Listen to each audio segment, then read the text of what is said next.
Hello दोस्तों, UPSC Hindi study channel में आपका स्वागत है। आज हम जीएस पेपर 4 के बारे में अध्ययन करने वाले हैं। इसके पहले दोस्तों जीएस 1, जीएस 2, जीएस 3 के बारे में वीडियो अपलोड कर दिया हूं, आप देख चुके होंगे। जो अक्सर हिंदी मीडियम वाले इग्नोर कर देते हैं। यूपीएससी के सिलेबस वो की पॉइंट है, आरपीआई के वो की पॉइंट है जो आपको डायरेक्शन बताते हैं कि आपको किस रास्ते में जाना है और किस रास्ते में नहीं जाना है। आप सिलेबस बिना देखे आप अगर अध्ययन करोगे तो आपको पता नहीं रहेगा कि आपको क्या पढ़ना और क्या नहीं पढ़ना। और जीएस पेपर 4 और ऐसे का पेपर ऑप्शनल के पेपर आपको रैंक डिसाइड करते हैं कि आपको प्रॉपर आईएएस मिलेगा या नहीं। जीएस पेपर 4 और ऐसे का पेपर और ऑप्शनल पेपर, ये चारों पेपर आपके 250 मार्क्स के होते हैं, जो आपको 1000 मार्क्स के हो जाएंगे। दोस्तों आप अगर इस चारों पेपर की रणनीति अच्छे से लेके चलते हो, अच्छे मार्क्स गेन करते हो, तो आपको रैंक इम्प्रूव करने में बहुत आसानी होगी। जीएस पेपर 4 अच्छे टॉपर्स के भी 126, 135, 130 के समथिंग आप स्कोरिंग ला सकते हो। इसमें यह है कि जीएस पेपर में केस स्टडी आता है और क्वेश्चन भी आते हैं। दोस्तों केस स्टडी और जी इसमें आपको एग्जाम्पल, बहुत करंट अफेयर से रिलेटेड एग्जाम्पल डालना होता है। जब अच्छे मार्क्स आते हैं, डायग्राम भी आप दोस्तों इसमें बना सकते हैं। जीएस पेपर 4 के बारे में दोस्तों जो मैंने यूपीएससी की वेबसाइट से डाउनलोड किया है, आप मेरे टेलीग्राम चैनल ज्वाइन करके उसमें से सिलेबस डाउनलोड कर सकते हैं। यूपीएससी की वेबसाइट में जाओगे दोस्तों, आप यूपीएससी का नोटिफिकेशन डाउनलोड करोगे, उसमें आपको प्रॉपर 125, 135 के समथिंग आपको पीडीएफ मिलेगा और सिलेबस प्रॉपर अब सिस्टमेटिक ढंग से आपको मिलेगा नहीं। दोस्तों आप यूपीएससी हिंदी स्टडी चैनल का लिंक मैं वीडियो के डिस्क्रिप्शन में प्रोवाइड करा दूंगा। आप उसमें से लिंक ज्वाइन करके, टेलीग्राम ग्रुप ज्वाइन करके आप पीडीएफ डाउनलोड कर सकते हैं, जो आपको आसानी होगा। आपको भी यूपीएससी की वेबसाइट में जानने की जरूरत नहीं है। दोस्तों जैसे हमारा जीएस पेपर 4 कंप्लीट होगा, इसके बाद हिंदी मीडियम वालों के लिए दोस्तों जो ऑप्शनल होता है हिंदी लिटरेचर, फिर उसके सिलेबस के बारे में हम सिलेबस का अध्ययन करने वाले हैं। जो अक्सर हिंदी मीडियम वाले ऑप्शनल सब्जेक्ट स्टार्ट करते हैं, देखते नहीं कि सिलेबस में हम कौन से कवि के बारे में पढ़ना है, कौन से कवि के बारे में नहीं पढ़ना है। दोस्तों आइए तो जीएस पेपर 4 के बारे में हम अध्ययन करते हैं। जीएस पेपर 4 के बारे में जो एथिक्स के बारे में दिया है, जो आपको मतलब जब आप सर्विस में जाओगे, जब आपको सर्विस अलॉट होगा, तो वहाँ पे आपको नीतिशास्त्र, सत्यनिष्ठा, अभिरुचि यूपीएससी मांगता है कि हाँ आप कैसे सोच रखते हैं। इंटरव्यू में दोस्तों आपको केस स्टडी दिया जाता है, उसमें आपको पर्सनालिटी टेस्ट में चेक किया जाता है कि हाँ आपकी सोच कैसे है। इंटरव्यू में यूपीएससी एस्पिरेंट के चेक करते हैं। दोस्तों आप देख सकते हो नीतिशास्त्र, सत्यनिष्ठा, अभिरुचि, ये यूपीएससी का मतलब मोटा मोटा टॉपिक दे दिया है ऊपर, इसके रिलेटेड नीचे ये टॉपिक दिया है दोस्तों कि हाँ इसके अंदर हमको क्या सिलेबस दिया है। यूपीएससी का जो एक की पॉइंट है दोस्तों, यूपीएससी का इसी सिलेबस से ही क्वेश्चन पूछता है। वैसे दोस्तों की पॉइंट ले लेगा, एक की पॉइंट ले लेगा और उसी से रिलेटेड क्वेश्चन बना देगा कि हाँ ये कैसे मानव जीवन में उपयोगी है, इसके लिए आप क्या इम्प्लीमेंट कर सकते हो, इसी के बारे में यूपीएससी की पॉइंट से रिलेटेड क्वेश्चन पूछ लेता है। तो आपको दोस्तों यूपीएससी का जो सिलेबस दिया जीएस पेपर 4, एक की पॉइंट से रिलेटेड कम से कम नोट्स बना लेना। हर की पॉइंट्स का डेफिनेशन, नोट्स प्लस एग्जाम्पल बना लेना, उसका नेगेटिव पॉजिटिव इम्पैक्ट क्या है और करंट अफेयर की एग्जाम्पल डालना दोस्तों उसमें कि करंट अफेयर में अभी रिसेंटली न्यूज में क्या चल रहा है। तो आपको यूपीएससी इसमें अधिकतर मार्क्स देंगे, जो अक्सर हिंदी मीडियम वाले सिलेबस नहीं देखते हैं। दोस्तों आइए आज जीएस पेपर 4 के बारे में देखते हैं सिलेबस। इसमें दोस्तों पहले ही बता चुके हैं हम आपको, नीतिशास्त्र, सत्यनिष्ठा, अभिरुचि यूपीएससी का मोटा मोटा टॉपिक दे चुका है। फिर उसमें दोस्तों ये नीचे दिया है, इस प्रश्न पत्र में ऐसे प्रश्न शामिल होंगे जो सार्वजनिक जीवन में उम्मीदवारों को सत्यनिष्ठा, यानी कि दोस्तों आपको सत्यनिष्ठा यानी कि सत्य के राह में और ईमानदारी से संबंधित विषयों के प्रति उनकी अभिव्यक्ति, यानी कि आपकी सोच और आपका दृष्टिकोण, और समाज में आचार व्यवहार में विभिन्न मुद्दों तथा सामने आने वाली समस्याओं के समाधान को लेकर उनकी मनोवृत्ति का परीक्षण करेंगे। दोस्तों यूपीएससी मोटा मोटी दे दे कि हाँ इस नीचे जो टॉपिक दिए हैं, की पॉइंट दिए हैं, इससे रिलेटेड आपके समाज से रिलेटेड व्यवहार क्या है, आपकी समस्या के समाधान कैसे प्रस्तुत करते हैं, आपकी सोच कैसा है, यूपीएससी यही चेक करना चाहता है। उसका ये सिलेबस के इतना की पॉइंट देने का मेन पर्पज ये है कि आपको इसी सिलेबस के की पॉइंट के माध्यम से आपको चेक करना है कि यहाँ आप समाज के प्रति कैसे सोच रखते हैं, आपकी कैसी सोच है, आप सत्यनिष्ठ ईमानदारी में कैसे हैं, और करंट अफेयर रिलेटेड करके आपको एग्जाम्पल डालना है।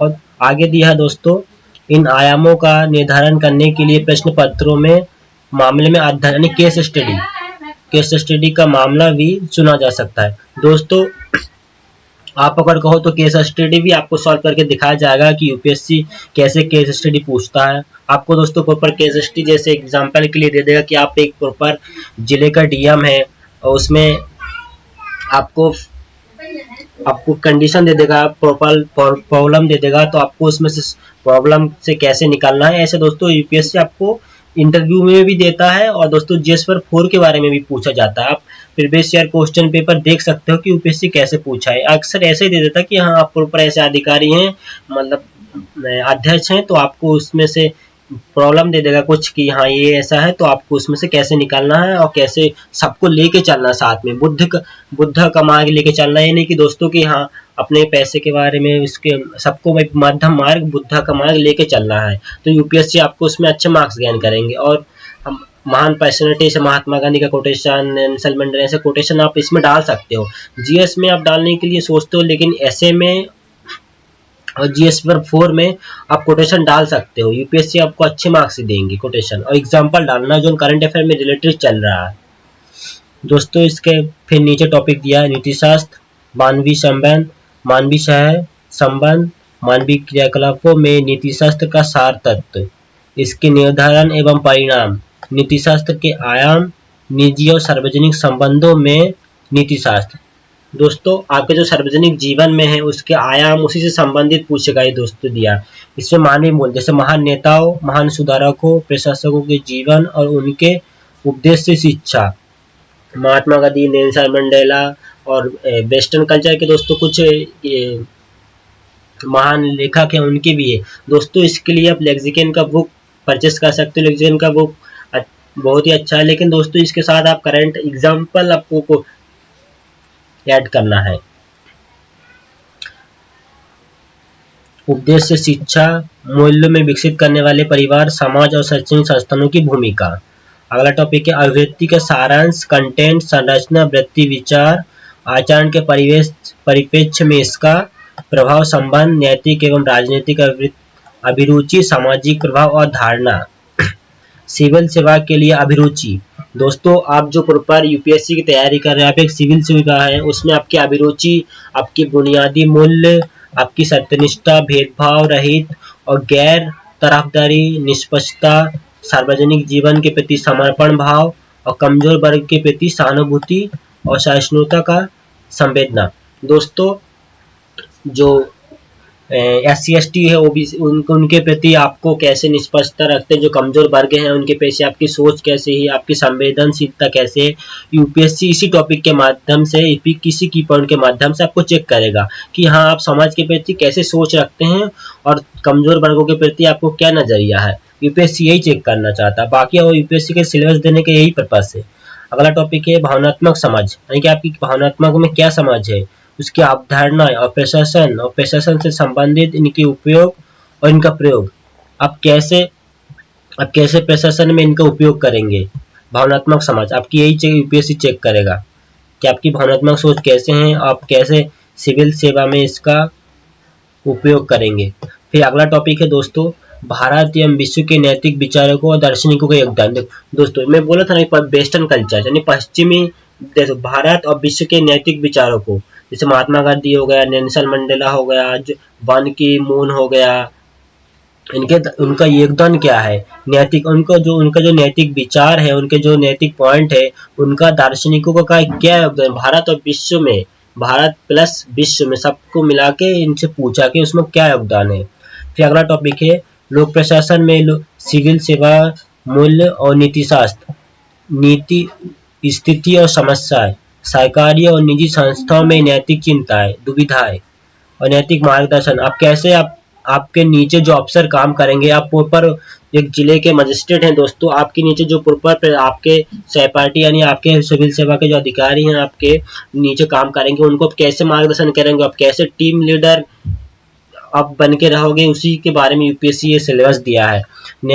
नैतिक मार्गदर्शन के स्रोत क्या है के रूप में विधि का नियम, विनियम और अंतरात्मा। दोस्तों जो कानून है या संविधान है उसको साथ में लेके आप कैसे उनको मार्गदर्शन प्रदान करते हो, ये यूपीएससी का एक की पॉइंट दिया है। शासन व्यवस्था में नीतिपरक तथा नैतिक मूल्यों का सुदृढ़ीकरण, अंतर्राष्ट्रीय संबंधों तथा निधि व्यवस्था यानी फंडिंग, सरकार जो फंडिंग है उनके भ्रष्टाचार वगैरह हैं दोस्तों, उसी से एक नीति व्यवस्था है। लेकिन इसमें से आपको फंसाने के लिए यूपीएससी सरकार के फंडिंग के बारे में आपको क्वेश्चन दे देगा रिलेटेड, आपसे पूछ लेगा दोस्तों कि हाँ आप कैसे आपके सोच रखते हो, क्या सरकार इसमें ऐसे, आपको इसमें क्वेश्चन फंसाने के लिए की पॉइंट दिया, इसी से नैतिक क्वेश्चन पूछेंगे। अगला टॉपिक है दोस्तों नैतिक मुद्दे, कॉर्पोरेशन तथा शासन व्यवस्था। शासन व्यवस्था में ईमानदारी, लोक सेवा की अवधारणा, शासन व्यवस्था, ईमानदारी तथा दार्शनिक आधार। भारत में सूचना का आदान प्रदान और पारदर्शिता, सूचना का अधिकार, नीतिपरक और आचार संहिता और नागरिक घोषणा पत्र, कार्य संस्कृति, सेवा प्रदान करने की गुणवत्ता, लोक निधि में उपयोग, भ्रष्टाचार की चुनौतियां, उपयोग समझ। दोस्तों ये जो दोस्तों आपको जो अभी मैंने सिलेबस दिखाया दोस्तों, इसी से रिलेटेड आपको क्वेश्चन पूछेंगे और इसी से रिलेटेड आपको केस स्टडी दे देंगे कि आप प्रॉपर एक जिला के मजिस्ट्रेट डीएम हैं, आपके यहाँ कुछ कमजोर वर्ग आए हैं जो उच्च वर्गों के साथ उनकी सहिष्णुता यानी कि हिंसा का हुआ है, लेकिन आप भी प्रॉपर उच्च वर्ग से आते हैं, लेकिन आपको दोनों वर्गों के प्रति सहानुभूति दिखाना, दोनों पक्ष में आप अपने को खुद को रह के देखना है कि हाँ आप कैसे इसके बारे में सोच सकते हैं। इसलिए यूपीएससी की पॉइंट दिया है कि आपको चेक कर सके कि हाँ आप प्रॉपर सिविल सेवा बनने के लायक हैं या नहीं, और इंटरव्यू में भी दोस्तों आपसे इसी से रिलेटेड आपसे क्वेश्चन पूछेगा। तो दोस्तों ये जीएस पेपर 4 का सिलेबस हो गया। आगे आने वाली वीडियो में आप हिंदी मीडियम चैनल है तो दोस्तों हिंदी लिटरेचर का अगला टॉपिक में हम हिंदी लिटरेचर ऑप्शनल के जो सिलेबस है उसके बारे में डिस्कस करने वाले हैं। दोस्तों आज हमारा जीएस पेपर 4 का खत्म हुआ, इसलिए आज मेरा GS1, GS2, GS3, 4 खत्म हो गया। अब हिंदी लिटरेचर ऑप्शनल के बारे में हम अगले क्लास में हिंदी लिटरेचर सिलेबस के बारे में डिस्कस करने वाले। थैंक यू दोस्तों।